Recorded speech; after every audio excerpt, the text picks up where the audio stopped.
السلام عليكم، اهلا بيكم وفيديو جديد من مطبخ لولي البحراوي. هنعمل النهارده مع بعض وصفه فراخ مشويه بدون فرن، وهتطلع احلى بكتير كمان من الفراخ المشويه في الفرن اللي بتاخد مننا وقت ومجهود. هنعملها النهارده بكل سهوله على البوتاجاز وفي الحل عادي، وهنعمل معاها بقى بطاطس مشويه بالزبده والثوم والزعتر. حاجه كده يا جماعه خطيره. بس قبل ما نبدا الفيديو، يا ريت اللي لسه ما اشتركش في القناه يشترك، ولايك وشير لو عجبكم الفيديو. نسمي الله ونصلي ونسلم على سيدنا محمد عليه افضل الصلاه والسلام. في الاول طبعا انا هجيب الفراخ اي كميه انتوا حابينها، صدور بقى، وراك، اي حاجه، غسلينها ومنضفينها وطبعا مبيتينها في محلول النقع في التلاجة. بعد كده بنصفيها كويس قوي وننشفها بمناديل المطبخ، وهنرش عليها كده رشه حلوه من الفلفل الاسود ورشه حلوه برضو كده من الملح، مش اكتر من كده بهارات يا جماعه. يعني احنا الوصفه دي ميزتها انها ما فيهاش بهارات كتير تغطي على طعم الفراخ اللي احنا بنحبه. هندعك كده الملح والفلفل في الفراخ بكل هدوء كده وببساطة، علشان هنسيب الفراخ في الملح والفلفل دول على الأقل ربع ساعة، وهنشوف بعدها هنكون بنعمل ايه. هنقلب الفراخ على الناحية التانية، وبرضه هنرش عليها رشة حلوة من الفلفل الأسود وكمان رشة من الملح، وبرضه هندعك الفراخ كده كويس قوي بيهم بالملح والفلفل، علشان انا عايزه اللحم بتاع الفراخ يتشرب كده من الملح والفلفل. وحقيقي انتم هتجربوا تتبيلات كتيره للفراخ، هتلاقوا ان كل كميه البهارات ما قلت في الوصفه بتاعتنا كل ما خدنا طعم احلى. مش زي ما بعض الناس معتقده ان كل ما زودنا بهارات خدنا طعم احلى، لا، احنا بناخد ساعتها طعم بهارات مش اكتر. عندي بقى كمية حلوة كده من البصل. الأساس في الوصفة البصل الأبيض، لكن أنا ما كانش عندي في اليوم ده بصل أبيض، وكان ده متوفر البصل الأحمر، استخدمته عادي. لكن انتوا لو عندكم الاتنين يفضل ساعتها نستخدم البصل الأبيض. هرش البصل بتاعنا بملح وفلفل، وبعدين هندعك البصلة كده كويس جدا زي ما احنا شايفين كده. البصلة متقطعة جوليان أو ريش أو أي تقطيع برضو انتوا تحبوها هتمشي عادي. هجيب بقى كيس كده من أكياس الحرارية أو كيس تلاجة كبير، هضيف فيه كده نص كمية البصل، وبعدين هبدأ أضيف عليه الفراخ اللي احنا سايبينها في الملح والفلفل حوالي ربع ساعة كده في التلاجة.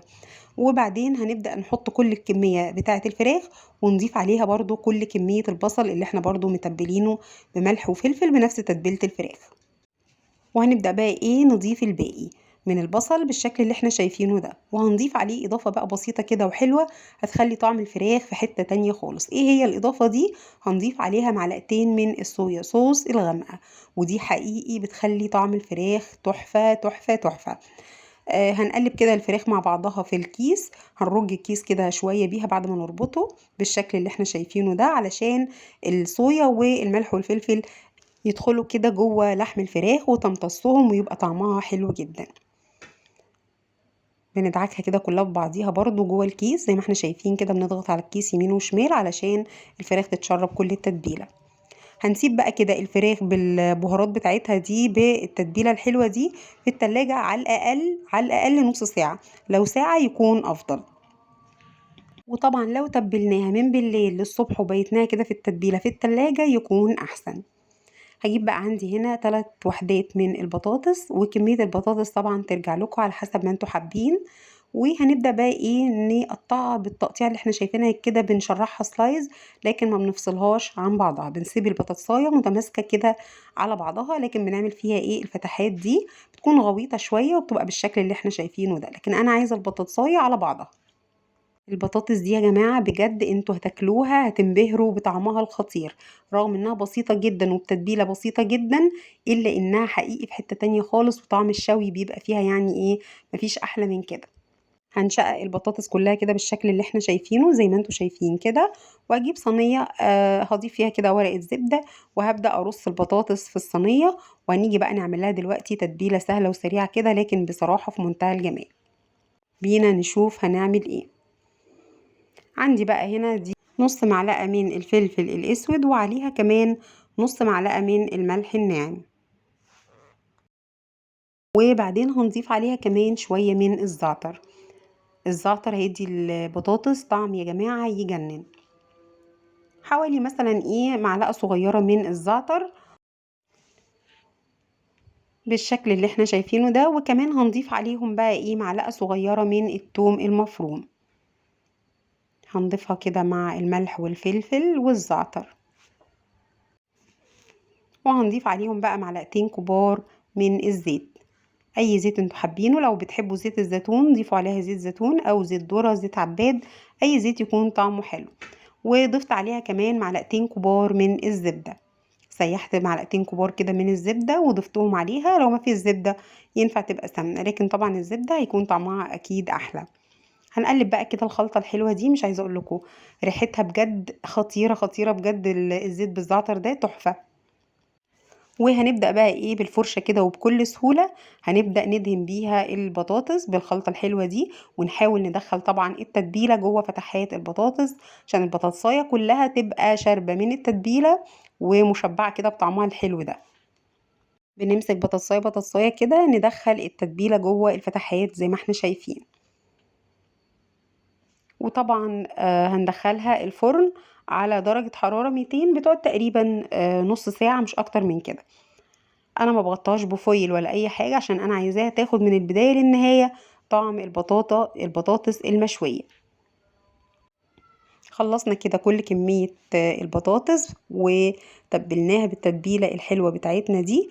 برضو هنسيبها هي كمان قبل ما نسويها حوالي ربع ساعه كده تشرب من التتبيله قبل ما ادخلها الفرن. يعني ممكن نقول على ما بنبدأ نولع الفرن يسخن نسيب البطاطس تتبل شويه فيه. هنيجي بقى هنا على النار في صينية كبيرة زي ما احنا شايفين، هضيف معلقتين كبار من الزيت ومعلقتين كبار من الزبدة او السمنة، ونجيب بقى الفراخ بتاعتنا اللي احنا متبلينها وسايبينها في التتبيلة بقالها شوية في التلاجة. هناخد بالشكل ده،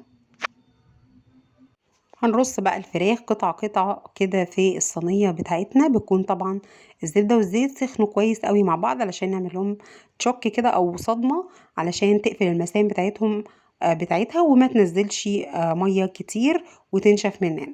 هنبدأ بقى نرصها كده واحدة واحدة زي ما احنا شايفين لحد ما نملى الصينية، مش بنملاها مرة واحدة علشان ما نبردش درجة حرارة الزيت مع الزبدة. خلصنا كده رص الفراخ، هنبدأ بقى نحمرها على كل وش حوالي 6 7 دقايق كده على كل ناحية. بصوا بقى هنا بتبقى ريحتها خطيرة وبتاخد لون حلو جدا جدا. دي فراخ مشوية يا جماعة، صدقوني انتوا هتدمنوا الطريقة دي لسهولتها وطعمها الحلو جدا جدا. بنقلبها بالشكل اللي احنا شايفينه ده، وبعد كده هنبدأ بعد ما تتحمر من الناحيتين هنبدأ نشيلها كده على جنب في اي طبق، وبعدين نشوف هنعمل ايه مع بعض. مكان بقى تحمير الفراخ هنبدأ ننزل بكمية البصل اللي كانت موجودة معانا في التتبيلة، بالصويا اللي باقية، بالصويا صوص اللي باقية، وحقيقي هنا بتبقى فيه ريحة جامدة جدا جدا. هنقلب بقى البصل كده بكل سهولة ياخد تشويحة خفيفة كده، وبعدين هنبدأ نرص الفراخ عليه من تاني علشان طبعا تكمل سواها. هنرص بقى الفراخ بالشكل ده كده. الحكايه دي كلها يا جماعه تحمير الفراخ ده ما بياخدش تقريبا 12 دقيقه او حاجه، اقل من ربع ساعه يعني، وبتبقى معانا باللون ده وبتبقى تقريبا يعني ايه نص سوا.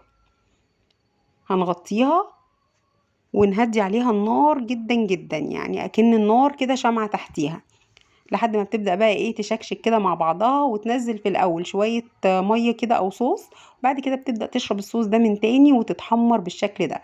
مين يصدق بقى ان الفراخ دي متحمرة بالشكل ده ومعمولة بالشكل ده وعلى البوتاجاز من فوق مش في الفرن. الخطوة بتاعة الفحم دي خطوة اختياري طبعا، بس انا بحبها جدا، بتدي الفراخ طعم الفراخ المشوية بالظبط. على ما خلصنا تسوية الفراخ كانت كمان البطاطس اللي متبلة بالزعتر والثوم والزبدة استوت وبقت معانا بالجمال والروعة اللي احنا شايفينها دي. بصوا كده وجبة كاملة متكاملة ولايت جدا، ما فيهاش دهون كتير ولا دسم كتير. تنفع كمان اعتقد يعني انها تنفع كده للناس بتوع الدايت. وهناخد بقى شوية كده من البصل المكرمل ده بيتغمس بالعيش بيبقى يعني خطير. بصوا بقى الوصفة ما خدتش مننا ولا وقت ولا غلبة ولا دوشة ولا وقفة كتير في المطبخ ولا أي حاجة، والولاد بقى يا جماعة بيحبوها جدا جدا. هنزين وشها بقى كده بأي حاجة عندنا، بقدونس، كزبرة، أي حاجة شبت اللي موجود علشان تدينا الشكل الحلو ده. منجزة جدا لو عندنا عزومات أو لو دخل علينا ضيف فجأة، أو لو احنا حابين نعملها كده يوم في الغدا بسهولة.